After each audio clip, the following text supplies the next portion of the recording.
Hey YouTube, back doing a kind of a quick, well, it might be a two-part video, but I purchased this Uniden Bearcat. It's the BC 560 XLT scanner. It's considered a mobile scanner. It covers the VHF low, VHF high bands, UHF, and then you can program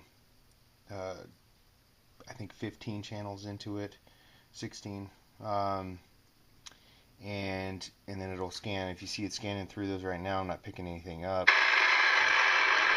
That's a little loud. Sorry about that. Of course, you got the weather bands, and then but then you have a priority manual for entering. I had to look up this stuff and then have any sort of manual for it. It's a 80s model scanner, so it's fairly old. I'm having a problem with it. It's not storing the radio frequencies that I've entered in after it's been turned off or power's been disconnected. So I'm actually looking around trying to figure out. I was just thinking about selling it for parts on eBay. Even though I bought it as an operational unit, it does work. It just doesn't store the. I got it for a pretty good deal on eBay, like I said, over a year ago. It's just been kind of sitting in a box. I haven't messed around with it much, and I was just doing some organizing, and I spotted it, so I thought I'd go ahead and kind of cover a video on it there. So I also found kind of a cool little, if you see here, little write-up on it on the internet. It covers, it lists there, you can see the frequencies that it covers. So I still got to do a little more research on it and try to figure out what's going on with that. But I was fortunate enough to find a video, only video I think that at least there on the first page when you search on here on YouTube, that a guy that has one and has had one for years talks about having the same problem and something being wrong with the capacitor in the back of it. So the second part of the video, I'm going to go ahead and crack into it and take a look. Of course, I'm going to have to shut it off, let it power down, drain that capacitor so I don't zap myself and lose all the channels I've already programmed. Already 10 channels or 10 memory spots in there, so I'm going to lose all those. But oh well, I'll have to do it again. It's not that hard. So all right, so there's with the top cover on. You can see the circuit board here. I don't see anything obvious that's wrong with any sort of corrosion or damage to the board, so I'll continue to take it apart. Okay, so there's the bottom side. You see there's the panel. That's the panel with the speaker in it. It just plugs in right here in the back.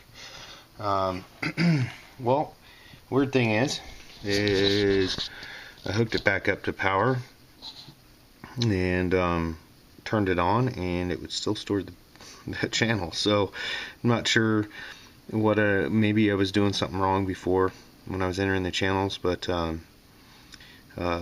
so far it seems to have fixed itself. Although, like I said, I don't see anything wrong unless one of these capacitors that's supposed to store energy to keep those channels saved in the memory stopped working for some reason, but it seems to be working now. So I'm going to go ahead and disconnect it again and wait like a half an hour, and then turn it back on, apply power back to it, and turn it back on and see if it stored it then. So be back with you here in about 30 minutes. Alright, so here it is, well over half an hour later. Power's back on. I'm on memory channel 1. You go ahead and hit review, and you see there it's flashing the frequency. So that was just what did I put in there? Yeah, just one of the local repeaters. So I don't know what happened, but it's working, so I'm going to put it back together and put it into use. Thanks for watching this. Alright, so one last thing that I didn't really cover, and I'll probably do an additional video on this maybe later, a year from now, after I've been using it regularly, just to kind of let you guys know what I think. You know, of course, Uniden doesn't make these anymore. They're an 80s model. In fact, on the circuit board I saw it was either 85 or 88, not sure, because the numbers were kind of hard to decipher. But definitely made in the 80s, and you know, there's much nicer, more, you know, advanced scanners out there. But you know, hey, if you're working on a budget, you can get these. I've seen them on eBay in the $40 range. You might even be able to pick up one for less, and they can be mounted inside a vehicle. They have 12-volt power supply. All you need is the adapter here for the back, that, you know, that goes, like, say, into a cigarette lighters type. It has an external speaker you can connect to it, and the antenna, you can get automotive style antennas that, you know, mount to your window or to your roof on your vehicle, so it can go with you. So like I said, it only requires about 12 volts, so it could be used in a mobile application. Appreciate you guys watching. Just Nomad 76.